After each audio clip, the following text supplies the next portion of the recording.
Estamos en este camino cuaresmal hablando en esta primera fase de la purificación del corazón.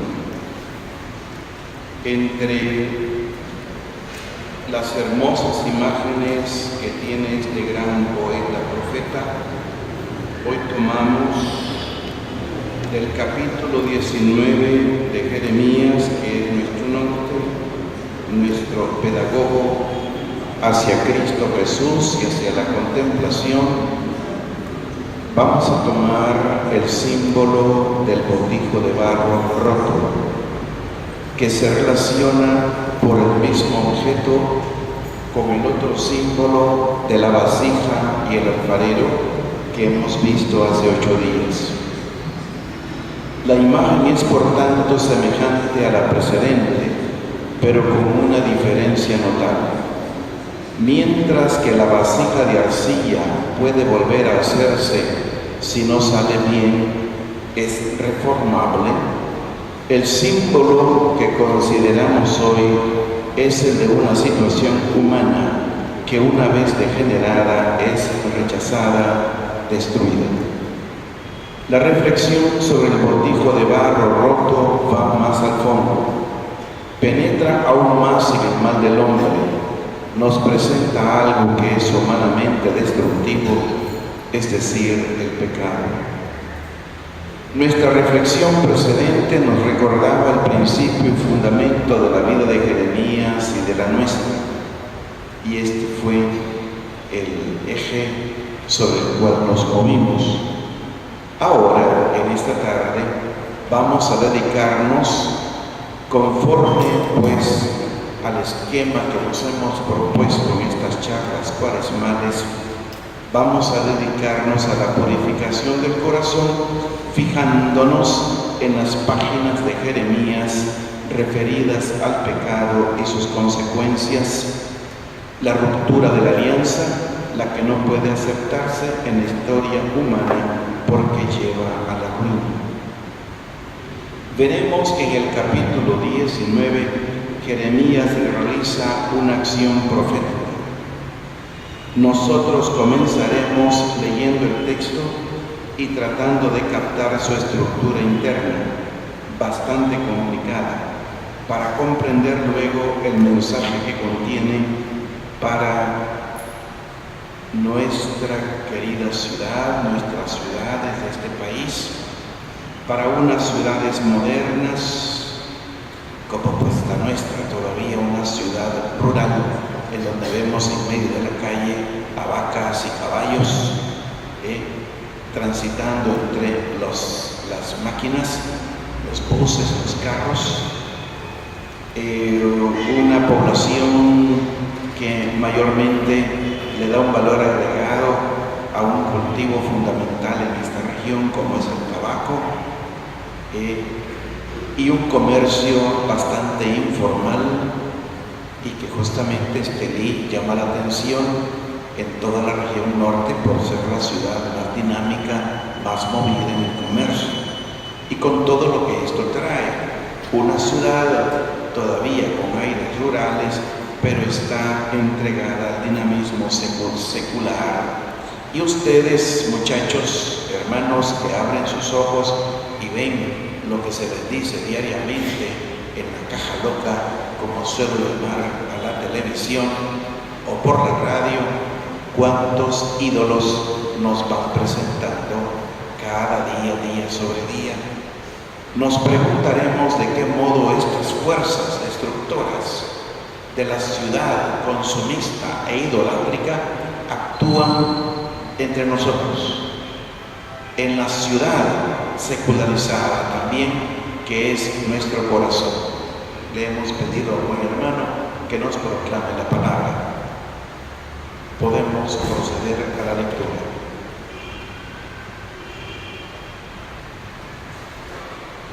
El botijo de barro roto. El Señor me dijo: vete a comprar un botijo de barro. Toma contigo algunos de los ancianos del pueblo y de los sacerdotes.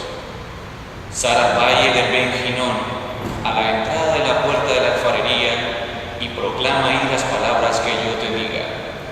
Dirás: escuchad las palabras del Señor, reyes de Judá y habitantes de Jerusalén.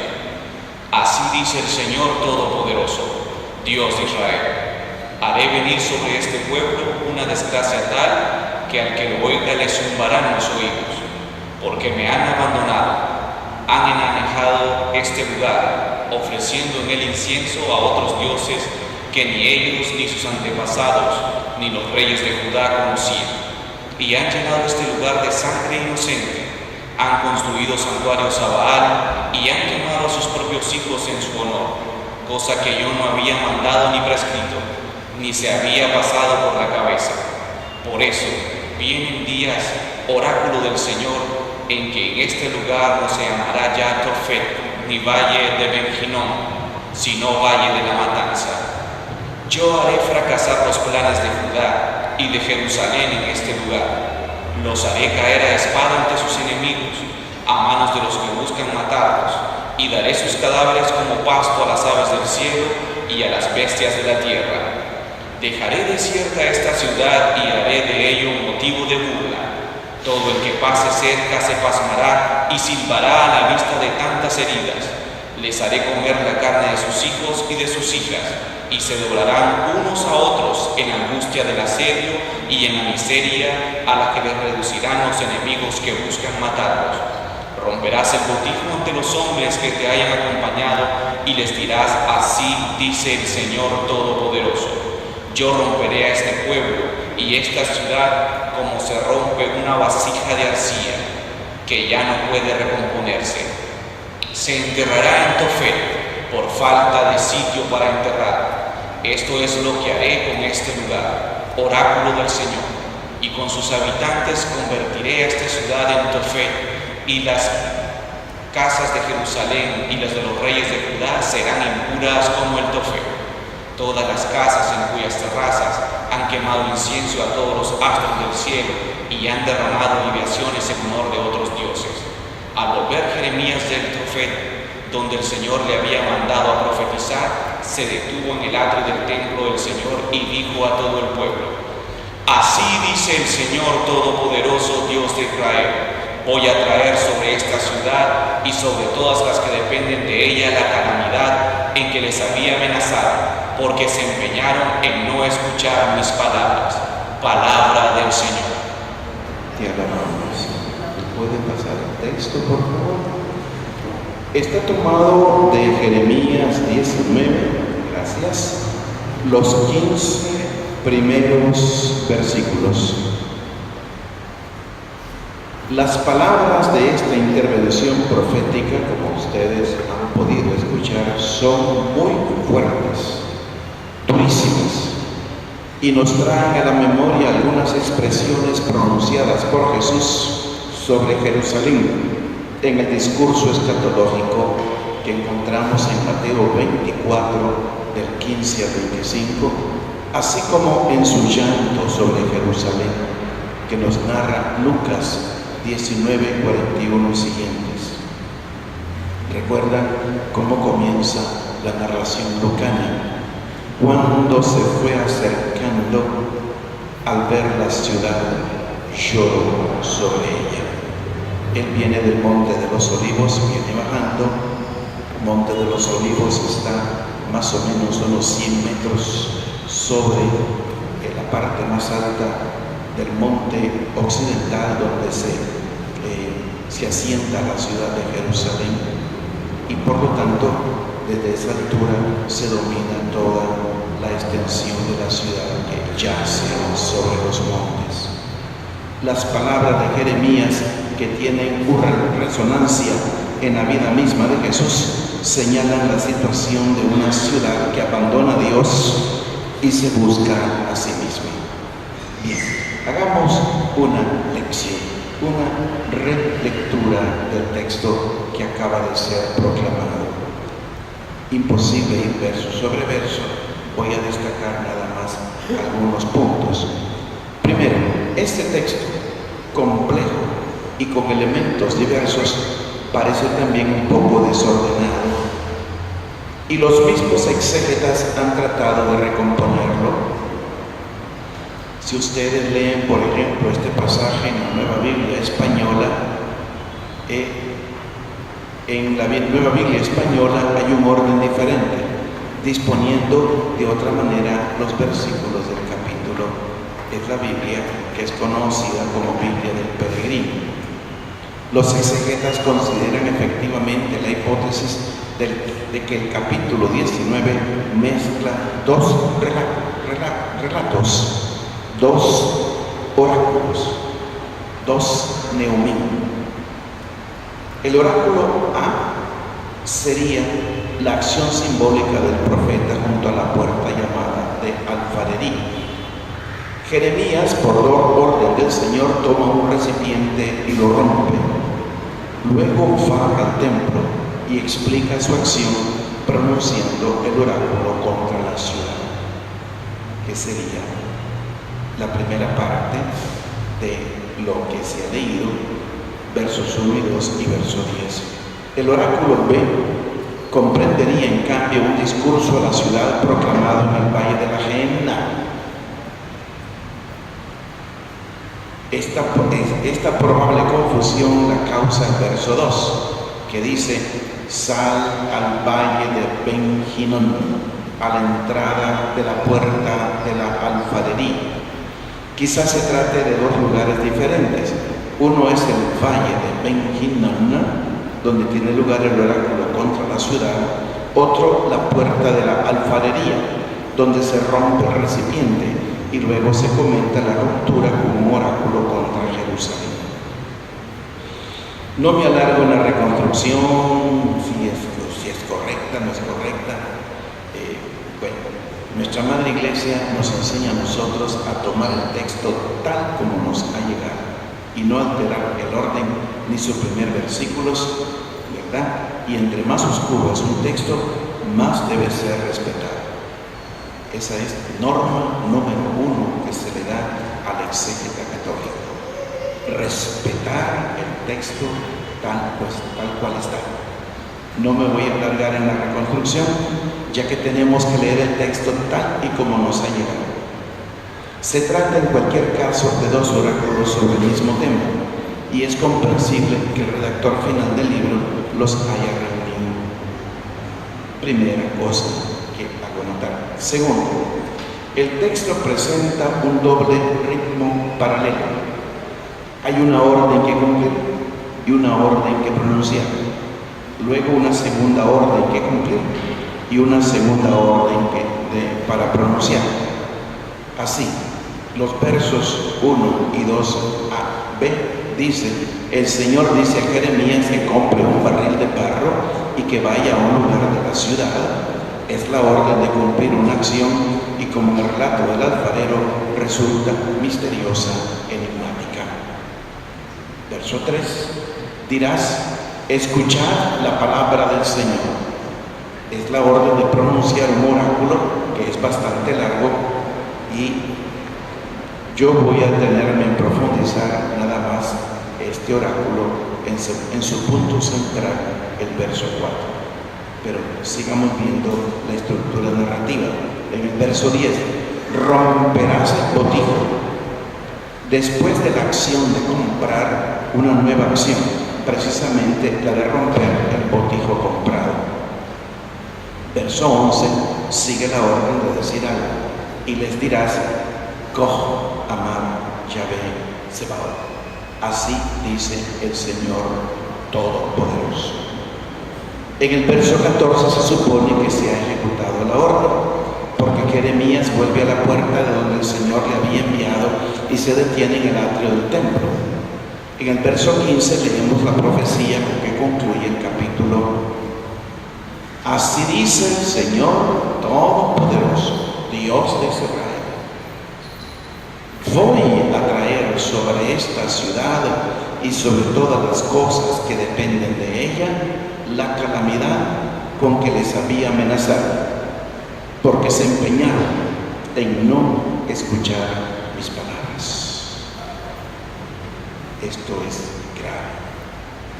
Tercero, nos podemos preguntar en qué tiempo fue pronunciado este oráculo y tuvo lugar la acción simbólica del botijo roto. muy probablemente hacia el año 605 a.C., es decir, poco antes de otro acontecimiento dramático del que nos habla el capítulo 36. La destrucción a manos del rey del rollo de las profecías de Jeremías. Porque si ustedes se han inquietado y ya leyeron el libro de Jeremías, notarán que a un cierto momento Yahvé Dios le manda a escribir, y en el papiro naturalmente lo hace el secretario y se va con el rollo, y el secretario a la entrada del templo y empieza a decir las profecías contra el templo y contra el pueblo. Lo quieren agarrar prisionero, pero él se escapa, pero le arrebatan el rollo y el rollo se lo llevan al rey y lo van leyendo ante el rey, el rollo, y él va metiéndole tijera, cuchillo al rollo, haciéndole tiritas y lo va tirando al fuego. Y de esta manera el rey quiere destruir la profecía. La destrucción, pues, nos narra el capítulo 36, la destrucción a manos del rey del rollo de las profecías de Jeremías. Es probable que sea esta profecía del capítulo 19 la que el rey no quiere oír, porque es terrible y cuyo pergamino reducirá a trocitos como un cortaplumas para luego echarlos al fuego, como le señalaba Yahvé Dios. Le mandará a escribir otra vez añadiendo más cosas, y son los pasajes que nos han llegado. Prescindo de reflexionar sobre el mensaje que el oráculo contenía para los contemporáneos del profeta. Ya hemos aludido un poquito en la reunión anterior, en el jueves pasado, el contexto de muchos de sus oráculos: asedio de la ciudad, hambre, despreocupación por la justicia social en el pueblo, los reyes y su corte y su gente, los magnates encerrados en su poderío. Habría que situarlo en la realidad histórica de la idolatría, de la decadencia, de la reforma frustrada de Josías, el papá de este rey sinvergüenza que quiere destruir las profecías de Jeremías y que terminará mandándolo a encarcelar. Habría que situarlo en esa realidad histórica de la recaída del pueblo en tiempos de Joaquín o Joaquín, etc. Josías fue de los dos reyes que se salvan de ser juzgados por el autor del libro de Reyes. Es Josías, uno de ellos, este piadosísimo rey que lo asesinaron, y le sucedió a su hijo Joaquín. A nosotros nos interesa entender los mensajes permanentes del texto, leído a la luz del misterio de Cristo muerto y resucitado. Por eso les decía que estos textos nos hacen adentrarnos en el corazón del profeta por excelencia, el Señor Jesús. Por eso he pensado en 5 mensajes, pero antes los convido hacia la oración. Señor, concédenos aceptar en la oración tu mensaje para nosotros. Las palabras que pronunciaste contra tu amada ciudad son muy duras, y te pedimos que sepamos comprender qué significan hoy. ¿Qué significan para mí, que soy tu ciudad, tu obra maestra? Haz que yo participe en tu sufrimiento por los pecados de la humanidad, en el sufrimiento de Jesús por su ciudad, por nuestras ciudades, por mí. No permita, Señor, que me ponga en defensa de tu palabra. Les decía 5 mensajes. Comienzo con una reflexión de carácter general. El botijo roto que no sirve ya para nada y solo cabe arrojarlo junto a la puerta del alfarero pone de relieve que hay acciones humanas incurables que no solo no valen para nada, sino que deben rechazarse, desenmascararse. El profeta apunta con el dedo contra las acciones destructoras de la humanidad, como en cierta manera lo va a hacer también el profeta Amós en una progresión de sus visiones. Va a llegar a la cuarta visión, que le va a decir: ya ve Dios que ves un muro abombado, un muro fuera de promenada. ¿Qué hacer con él? Y silencio del profeta, no sabe responder. Ponerle muñecos para que el muro no caiga es una inversión muy costosa y no segura. Lo mejor es derrumbar el muro y edificar uno nuevo, botarlo todo. Es exactamente lo mismo aquí. Este botijo no sirve ya para nada. Lo único que queda es quebrarlo y arrojarlo al agua seca. Insisto, se quiere poner de relieve que hay acciones humanas incurables que no solo no valen para nada, sino que deben rechazarse, desenmascararse. El profeta apunta con el dedo contra las acciones destructoras de la humanidad. Se trata de un mensaje singularmente fuerte. No debemos aceptar, dar por bueno o transigir frente a todo. Existen acciones contra las que se impone una decisión rotunda para rechazarlas. Y llega un momento en que no se puede seguir jugando con eso. No se puede creer impunemente, ser llamados a la fe y yo seguir dando la espalda. 2. Esas situaciones inaceptables que deben ser desenmascaradas las hemos visto descritas en el verso 4. Porque me han abandonado, han enajenado este lugar, ofreciendo en él incienso a otros dioses que ni ellos, ni sus antepasados, ni los reyes de Judá conocían, y han llenado este lugar de sangre inocente. La primera situación es la del abandono de Dios. Me han abandonado. No se considera ya a Dios como el Señor de la vida entera. Después de la incredulidad hay que desenmascarar la idolatría. Han ofrecido en él incienso a otros dioses. Y finalmente hay que desenmascarar la inhumanidad. Han llenado este lugar de sangre inocente. Leemos aquí una identificación del pecado que consiste precisamente en no reconocer a Dios como Señor de mi vida y de la historia, en adorar ídolos, en volverse inhumanos con los hermanos. 3 actitudes que constituyen las acciones negativas y destructoras en las que me detengo brevemente. Primero, la incredulidad, no solo histórica, el ateísmo, sino también práctica, como decía Benedicto XVI, que muchos viven ut sit Deus non daretur, como si Dios no existiese.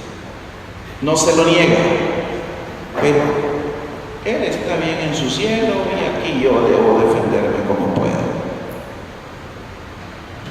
El ateísmo práctico se trata de no reconocer en la vida cotidiana el señorío de Dios, aunque tal vez se repita con los labios: Señor, Señor. Por ahí anda un refrancito, ¿verdad?, en boca de ciertas personas, que el que peca y ora, empaque. ¿Ya? Y andan siempre empacados y bien metida la pata. Pretendemos tener las bendiciones de Dios, pero hacer su voluntad, si me da mi regalada gana. Hay que reconocer a Dios como Señor de las propias acciones, de la propia moral de todos los días. Total, yo tengo necesidad. Si ese compañerito que tiene ese lápiz tan bonito, costoso, él tiene reales. Yo con dificultad ando con este lapicero charulero. Ven y me lo jalo. Y me jalo el cuaderno. Hago estudiantes. ¿Cuántos raterismos se dan entre ustedes? Y la mochilita que dejaron abandonada, cuando llega el muchacho ya está saqueada. Y lo que estoy hablando de la vida estudiantil, de las copias en exámenes. Aquel es inteligente, me le pego. ¿Y por qué usted acaso por qué se menosvalora? ¿Acaso usted no es inteligente? ¿Usted no es capaz? ¿No cree en usted mismo? ¿O es un garagán que no estudió? Pasó el tiempo y gastó su tiempo en no hacer nada y ahora se siente con la soga al cuello. O se enferma, ¿verdad?, ese día del examen para reprogramar después el examen. Ay, cuántas mentiras, ¿verdad?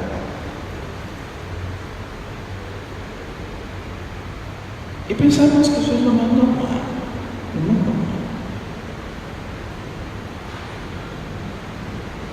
La idolatría no es necesariamente adoración de ídolos. Según la doctrina posteriormente explicada en el Nuevo Testamento, es la adoración del éxito, del goce, del poder a toda costa, del dinero. A las grandes ciudades de hoy les mueven estos dioses. Si no analicen ustedes, ¿qué les ofrece? Sean las telenovelas, en los enlatados que nos vienen del norte o de otro lado, del sur, el contenido de eso, o las pausas que se hacen, que nos ofrecen. Compre esto y usted va a ser feliz. Tenga eso. Para ser contado como un hombre importante, lleve tal perfume. Y hasta nos presentan una hermosa chavala en un bikini acariciando a aquel bien, ¿verdad? Y instintivamente nuestros ojos se van y pensamos que adquiriendo ese bien, tal vez al abrir la refri está la muchacha allí o al abrir el carro. Nos agarran como chanchos. Es una actitud espectacular, especular en el abandono de Dios. Rechazar a Dios como Señor es al mismo tiempo reconocer como dueños de la propia vida el poder político, el poder mundano, la riqueza. ¿Y cuánta gente vemos que por un pedazo de pan vende su conciencia? Por un puesto vende sus valores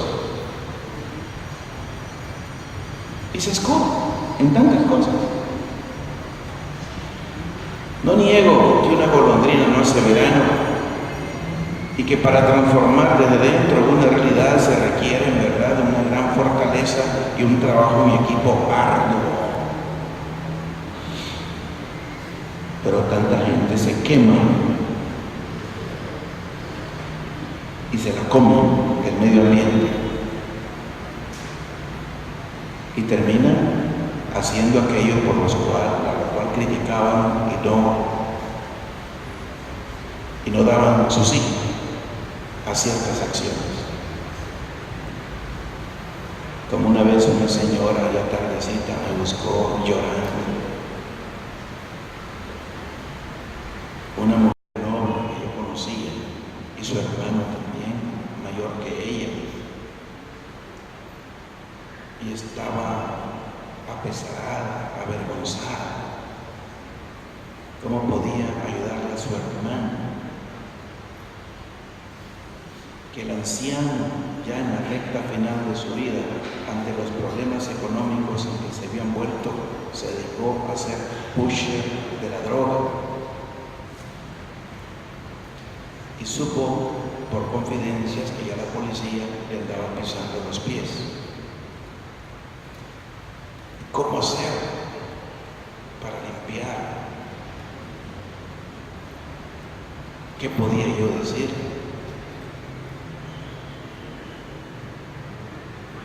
El hambre es mala consejera, pésima consejera. Tan es así que el libro del Sirach le dice: Señor, no me des tanta riqueza que me llegue a olvidar de ti, ni me des tanta pobreza que llegue a maldecirte.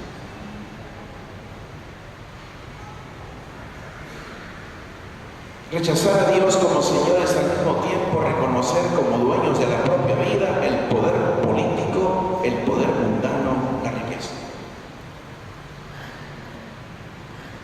Y aunque se sabe que la forma de hacer política no va construyendo la nación, sin embargo, se hace con tal de no poder perder el poder. Pero sigamos adelante. Quiero hacer notar que de estos tres pecados, el que más me llama la atención, el que incluso debe ser rechazado con horror, es el de la inhumanidad. Fijémonos de qué modo la gente se enfurece ante la violencia, la opresión y la injusticia. Incluso una cultura laica percibe en la inhumanidad el rostro más llamativo del pecado. Es inhumano explotar a un niño, a un inocente. Qué triste que ya Nicaragua está contado entre los países que aunque no es oficial, pero sí se deja hacer el CFE, el turismo sexual. Gente que viene a nuestras tierras para tener experiencias del sexo libre y con niñas, con niñitas, y que sus mismos papás las están negociando. No hablo de teorías, es un grito. En estos días acaba por la radio de lanzarse una vez más. Y por aquí en esta ciudad también, solapadito, a baja escala, con sordina, pero ahí está. Está presente esta lacra, esta peste en medio de nosotros también. Cuánta niña, y uno como sacerdote se da cuenta, cuánta muchacha que termina asqueada. Y ya sus tiernos 13, 14, 15 añitos, ya no le tiene sabor para nada a la vida, porque de chiquitas maltratadas,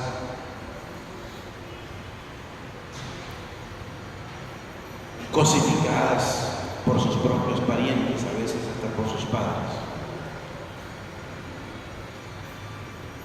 y terminan buscando este escape ante el tremendo vacío que vive. La inhumanidad, sobre todo cuando hay gente adulta que lo empuja. Esto clama al cielo.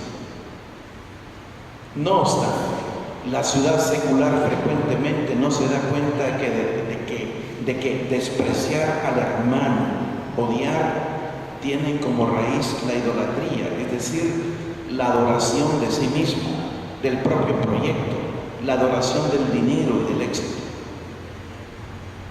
La inhumanidad no es más que la tercera razón de la degradación. Y aquí cuadra perfectamente el mensaje de la profecía de Jeremías. Si no se comprende que es un mal la pretensión de una total autonomía, del placer desenfrenado, de la droga, de la riqueza, del éxito, del poder, si no se comprende que de todo esto se deriva una inhumanidad tremenda, no se podrá nunca poner fin a la opresión y a los sufrimientos de los demás.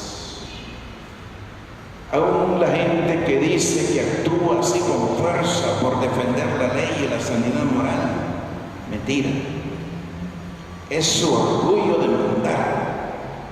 Yo no entiendo cómo un hombre ya reducido, ya maniatado, esposado, se le tenga que seguir pateando, maltratando, insultando, y si él quiere reclamar, hasta ponerle la bota en el pescuezo. No hago novela, es la historia de tanta gente que habla de su dolor y humillación. Nosotros, por consiguiente, debemos ayudar a la ciudad secular a comprender, mejor aún, a descubrir sus raíces idólatras.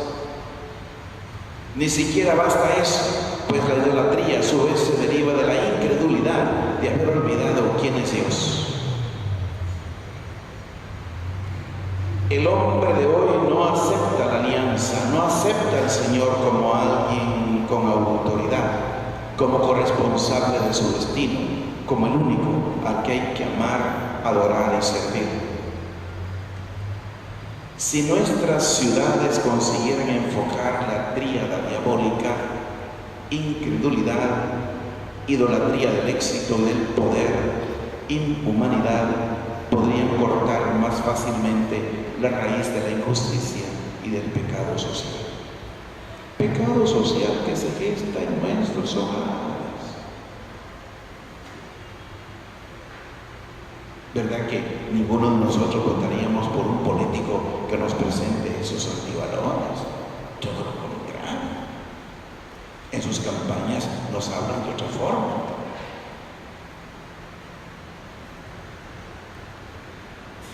Sin embargo, cuando se conquista el poder, si te vino mi acuerdo,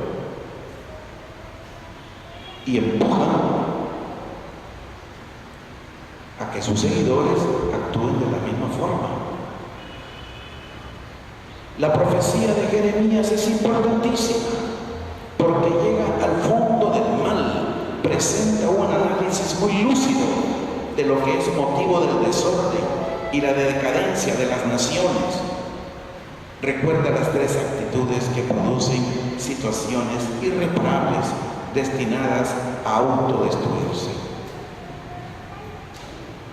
incredulidad, idolatría del éxito, del poder, inhumanidad.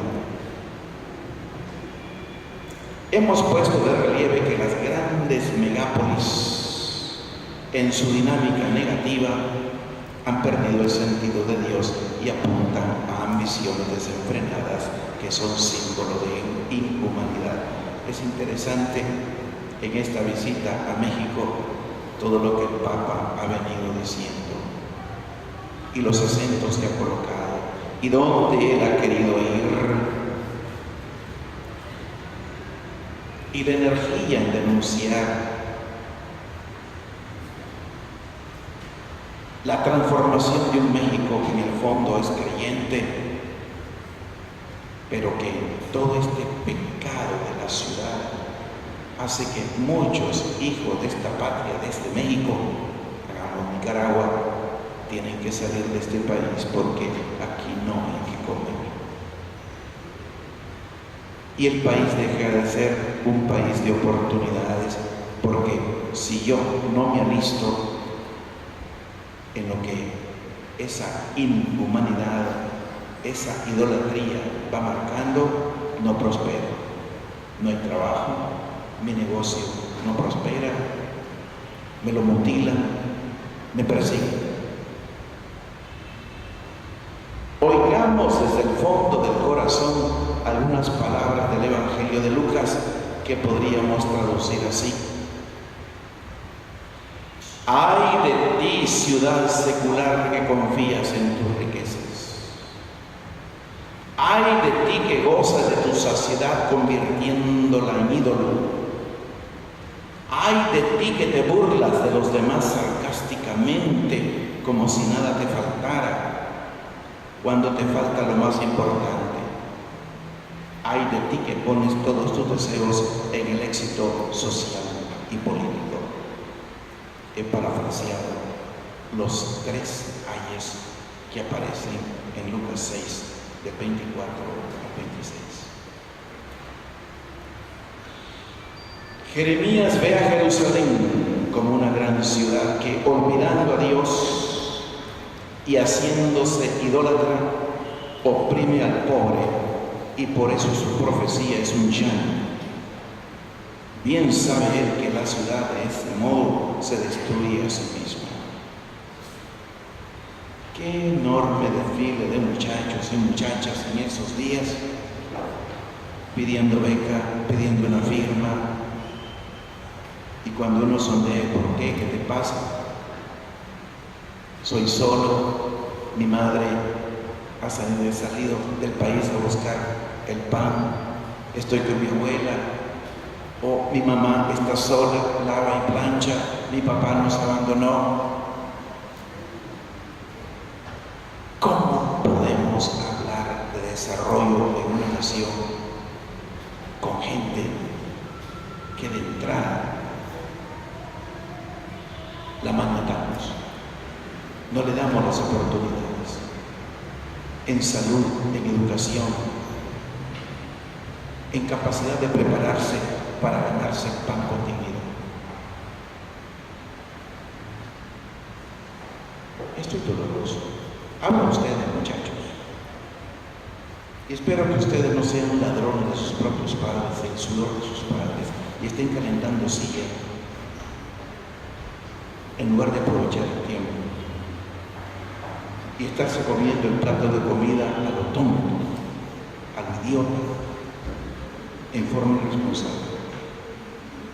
No hablan niños de 4 o 5 años, hablan chavalos ya, la mayor parte mayores de 15.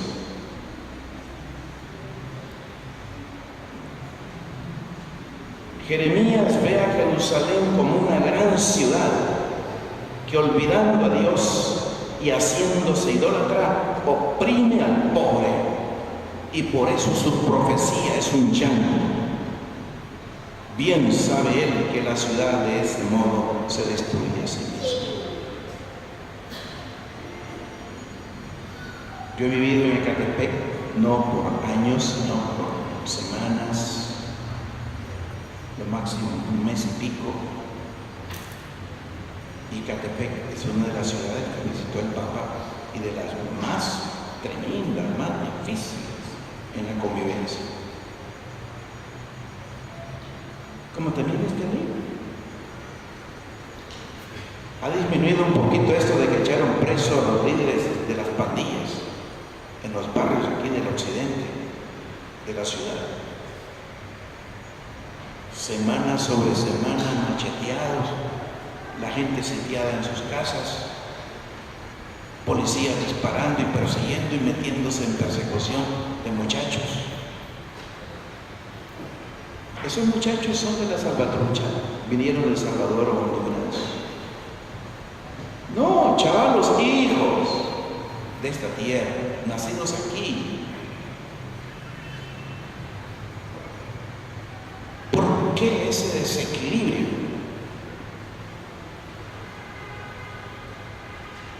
Porque hay interés en que las cosas se den así. En río revuelto, ganancia de pescadores. Y nos destruimos.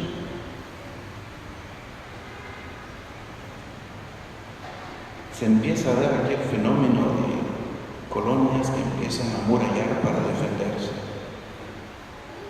Y en Managua ya existe eso. Y el pago permanente día y noche de custodios que van por las calles de la colonia. Y control solo para entrar a ese lugar, de los carros, de la gente, porque el latrocinio es tremendo. Es una nueva forma de los castillos feudales de la Edad Media, igualito. Cosa que es muy común en las grandes ciudades como México.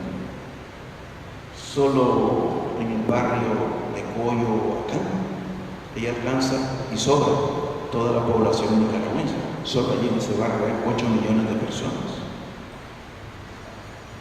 México, saben ustedes, tiene una población de 22 millones de personas. No solamente el DF, sino todas las ciudades que están pegadas ya al DF. Pero volvamos al texto. ¿Cuál es entonces el significado de nuestra misión profética? Es el de salvar la ciudad, el de decir a la ciudad cuál es la raíz de su pecado y la fuente de su salvación. Oigan, hermanitos, si el Espíritu Santo ha venido a habitar en nosotros es porque Él necesita nuestra carne, nuestra boca, nuestra inteligencia para hablar a otros. Y no se habla solo con palabras, se habla con los hechos. Por eso quise tomar a Jeremías, que lo primero que habla es con hechos, con actos simbólicos, que después sí, Él los explica. Mandado por Yahvé. En nuestra patria hemos experimentado en los últimos años que la lucha política ha conducido a una corrupción creciente y a una muy extendida, de la que se han derivado numerosas formas de inhumanidad, una extendida inhumanidad.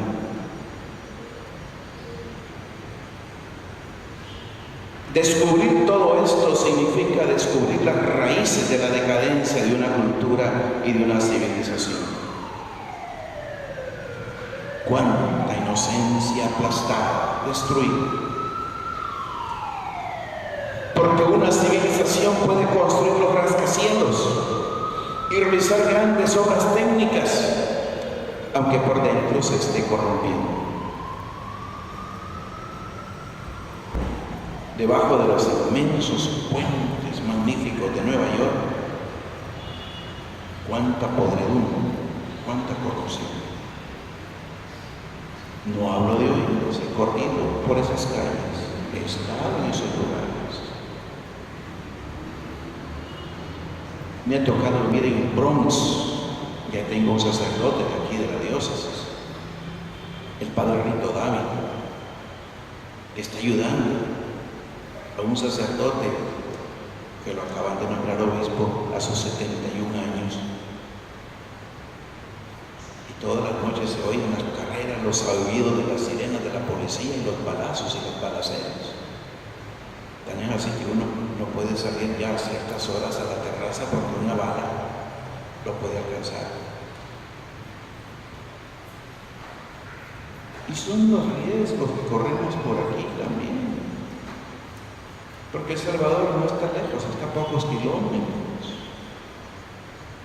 Y cuánta matancinga y cuánta gente viene a buscar refugio por acá. Pero el mal viene dentro, el mal está dentro, no fuera.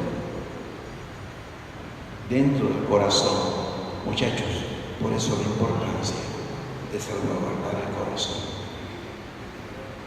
No pueden, queridos muchachos, tomar las cosas todo a la ligera, a la zumba marumba. No. Tengan visión, tengan visión.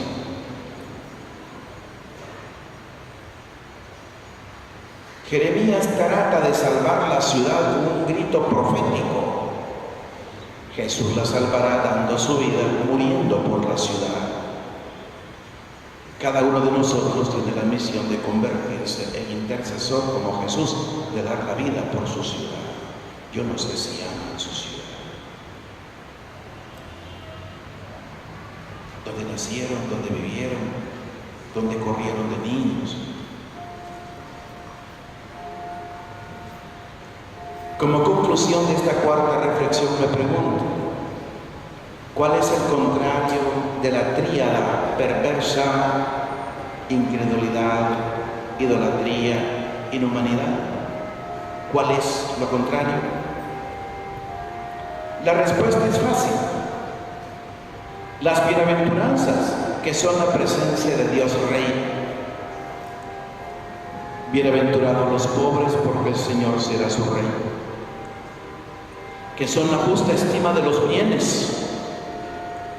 Bienaventurados los que tienen hambre y sed de justicia. Bienaventurados los creadores de paz, que son el triunfo de la humanidad. Bienaventurados los misericordiosos.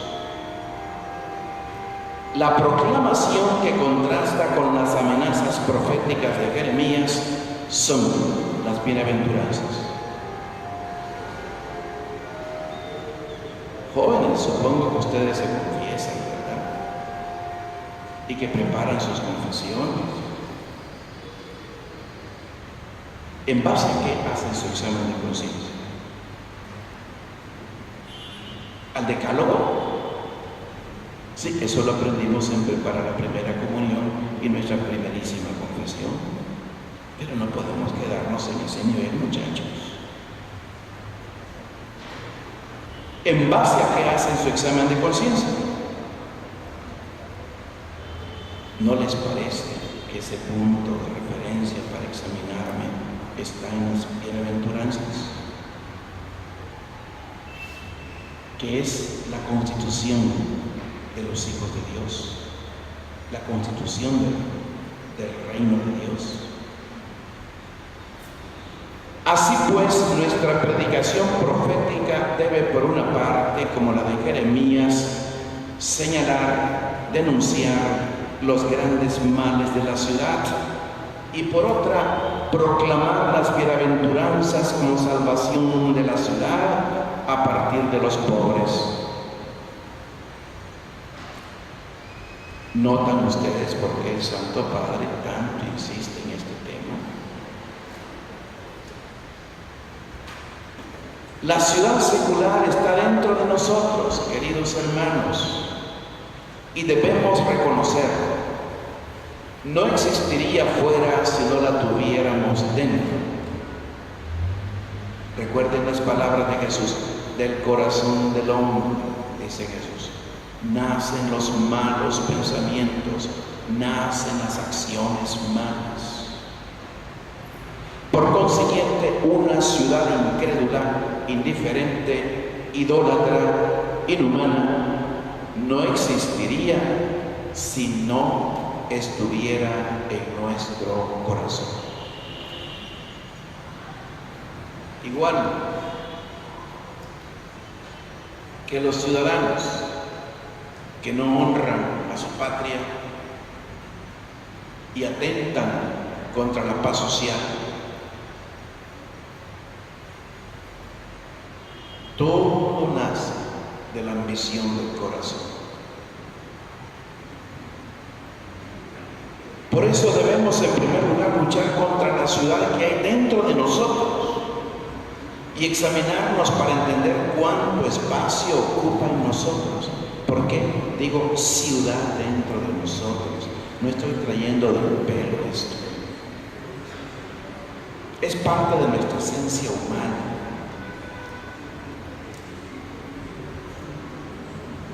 ¿Qué fue lo que dijo el Señor cuando ve a Adán?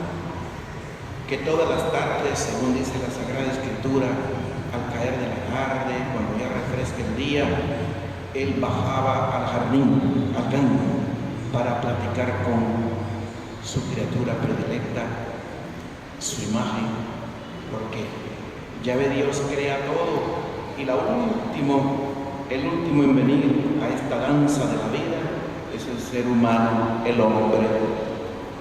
Y ya ve Dios, dice, vaya, hagamos et Adam, hagamos al hombre a nuestra imagen y semejanza. Dice Génesis 1. Y según Génesis 2, Él bajaba por las tardes a platicar con el hombre. e hizo desfilar ante él todos los animales para ver qué nombre le ponía, y con esto indicando el dominio del hombre, todo puesto a sus pies. Todo es creado para él. Creced y multiplicaos, dominad la tierra, dice Génesis 1:26. Según Génesis 2, nos narra la creación de la mujer de otra forma. Génesis 1 nos habla la persona humana, el ser humano, macho y hembra. Como dice Génesis 1:26, macho y hembra los creó a imagen de Dios, les creó y les dijo: creced y multiplicaos. Génesis 2 nos dice: primero crea al Adán y después a la Jabá, a la vivienda, porque fue tomado de la costilla del Adán, del polvo. No es bueno que el hombre esté solo, vamos a hacerle una ayuda adecuada a él. Porque en los hombres, el hombre no encontró una ayuda adecuada en los animales, un interlocutor, una capacidad de comunicación de centro a centro. Dios nos creó seres relacionales. Justamente este es uno de los puntos torales para definir la persona humana, aquel ser con capacidad de relación de centro a centro, como dice Teilhard de Chardin. Por eso hablo de ciudad. ¿Qué es la ciudad? La ciudad se opone a campo, soledad, las casas esparcidas. En la ciudad las casas están juntas.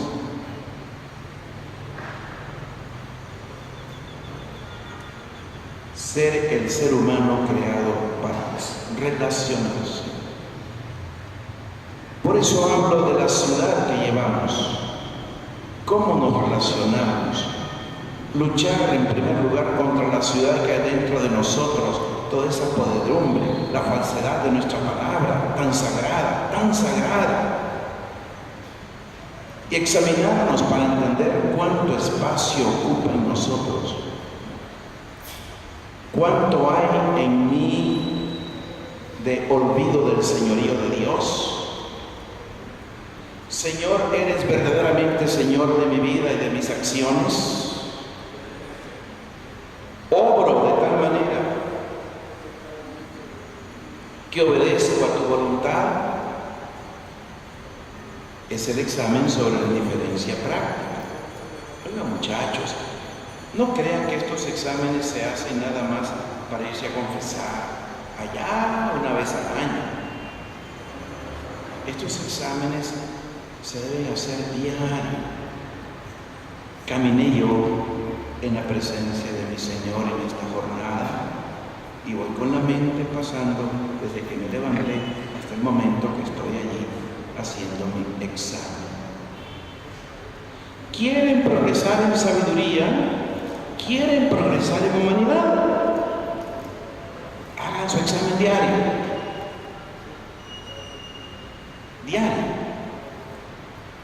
No cuando les dé la regalada gana, diario.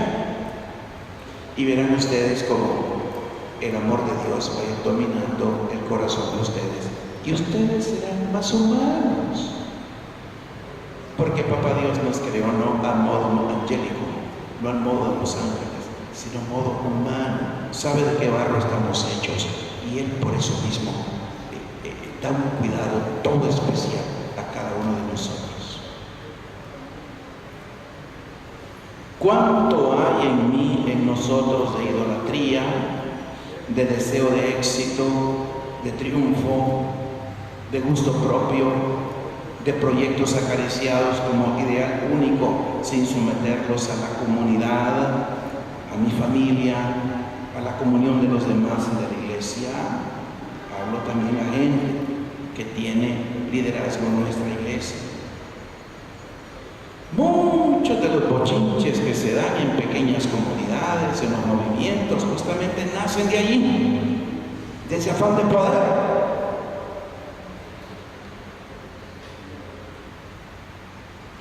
Y por un pinche florero, perdonen que hable así, pasamos un drama. Es que a la encargada dijo que esas flores deben ser puestas en tal lugar y de esta manera. Viene alguien que le parece que no está bien y sin consultar, la pone en otro lugar, se armó aquello. La fulana viene con la espada desenvainada. Y yo saco mi espada también. Otra vez no la saco, pero bajo el pico, pero voy rompiendo y esparciendo mi mano en medio mundo. No hay peor cáncer que dañe la capacidad de crear comunión que el chisme, que la murmuración. Pensemos en las divisiones que se dan en la iglesia a causa de estas idolatrías prácticas. Y dice que lo hacemos, por Dios. Bueno, diría Rubén Darío, ¿quién cuentos quieres, niña bella?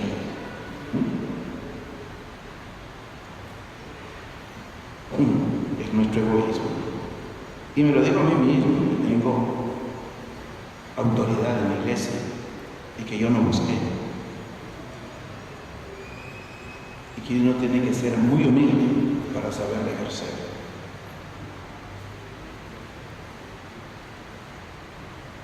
¿Hay en mí inhumanidad, falta de atención por los hermanos?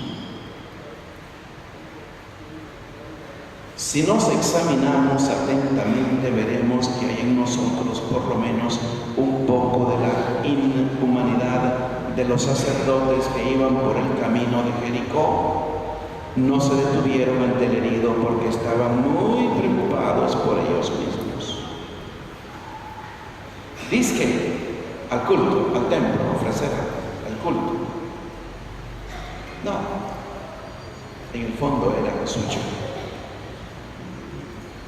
No podemos, por consiguiente, hermanos que me escuchan y que han sido alcanzados por el amor de Dios y han descubierto la necesidad de dar su tiempo, sus brazos, su energía, su inteligencia por la causa del Evangelio, que se alistan, se preparan al liderazgo en la iglesia, que se alistan en el toque de casa a casa, en los procesos de la evangelización, en el pastoreo. No podemos ser apóstoles en la ciudad secular si antes no hemos ahuyentado la ciudad secular que se esconde dentro de nosotros, ese ateísmo práctico y de vivir ut si Deus non daretur, como si Dios no existiese. A menudo decimos que queremos caminar con el Señor, que queremos dejar que habite dentro de nosotros, y nos encantan esas cancioncitas bonitas que cantamos aquí en el templo que hablan de eso, ¿verdad? Y hasta lloramos pidiéndole al Señor eso. Pero después, cuando salimos de aquí, se nos olvidó todo. De hecho, sí, al Señor le acogemos como huésped, al que hay que vigilar para que no se convierta en dueño de casa. ¿Cómo sucede? Cuando abrimos nuestra casa a alguna gente y la hospedamos y empezamos a sentir que esa gente empieza a tomar determinación en nuestra propia casa y ya nos ponemos recelosos. Claro, no digo que eso sea correcto. No. Por eso se dice por ahí que la flor, entre más días está en el vaso, empieza a herir. El Señor nos llama hoy a comprender las raíces del amor por nosotros mismos, que no mueren nunca y renacen siempre, que se disfrazan incluso con el ropaje de las motivaciones religiosas y diferentes formas de entrega, para que tratemos de eliminarlas de tal manera que podamos ser transformados por su poder divino. Y les propongo, mis buenos hermanos, para ya prepararnos a la Santa Eucaristía, les propongo como oración contemplativa la recitación del Salmo 51, donde de alguna manera el salmista recoge los temas de Jeremías. Ten piedad de mí, oh Dios, por tu amor. Por tu inmensa compasión, borra mi culpa. Lava del todo mi delito. Limpia mi pecado. Pues yo reconozco mi culpa, tengo siempre presente mi pecado. Contra ti solo pequé. Hice lo que tú detestas. La raíz de la idolatría y de la inhumanidad, les decía, es el olvido de Dios, el negarse a proclamarlo Señor de nuestra vida. El Salmo nos enseña de qué manera purificarnos con la penitencia para poder de veras ayudar a la ciudad. Y vieran, queridos hermanos, cómo uno va entrando en este proceso de purificación en la medida que toma conciencia de su propia condición humana, débil, frágil, pecador. Como el publicano, que ni se atrevía a acercarse a la zona cercana al altar, y desde el fondo de los patios del templo, postrado en oración, decía, según narra el Señor Jesús: ten piedad de mí que soy pecador. Ten piedad de mí que soy pecador. Es la llamada oración del peregrino. El repetir varias veces al día esta súplica, igual que la del ciego de Jericó: Señor, Hijo de Dios, Señor Jesús, Hijo de Dios, ten piedad de mí que soy pecador. Mientras me baño, mientras camino, en esos momentos de cambio de ocupación, ay muchachos, empiecen a cultivar esa dimensión contemplativa. Les va a ayudar en la vida. ¿Vieran cuánto les va a ayudar? No esperen a los 40 años para empezar a pensar en estas cosas. Bienaventurados ustedes, que tienen una oportunidad que otros chavales con más 13 años, Génesis 2, de poder escuchar una palabra de creación, de iluminación, de poder vislumbrar cuál es el camino justamente para crecer en humanidad. Cuando el Señor decidió plasmarnos, aquel día, aquella tarde, aquella mañana, aquella noche, tal vez ni su madre lo sabe el momento. Sería bueno que alguna vez platicaran de esas cosas con su mamá, con su papá. Cuando ellos se unieron y empezó esa maravillosa gestación de la vida en el vientre de la mamá, comenzando nuestra vida más pequeñita que una punta de alfiler. Y Papá Dios intervino en ese momento y empezó a plasmarnos con gran cariño, haciendo su obra maestra en cada uno de nosotros, porque Él no se repite, somos únicos e irrepetibles.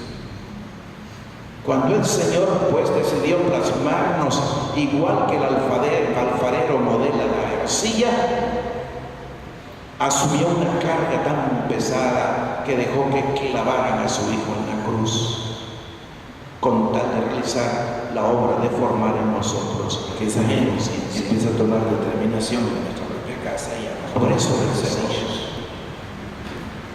Hace 8 días sucedió en ese momento. El vientre de vuestra madre se bañó de blancura. Vuestra inocencia, chavalos. Inocencia que por desgracia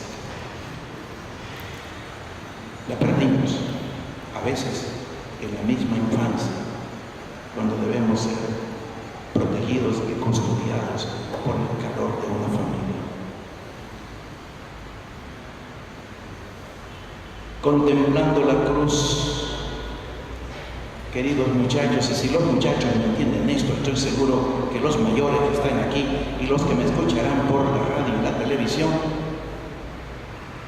lo entenderán mejor, porque han caminado más en la vida. Contemplando la cruz conseguiremos comprender un poco el imponente esfuerzo que Dios hace con nosotros. Esfuerzo que nos invita a compartir para marchar pacientemente, pero con claridad por el camino de la purificación, para ser apóstoles y profetas en nuestras ciudades difíciles, para brillar con la luz de las bienaventuranzas.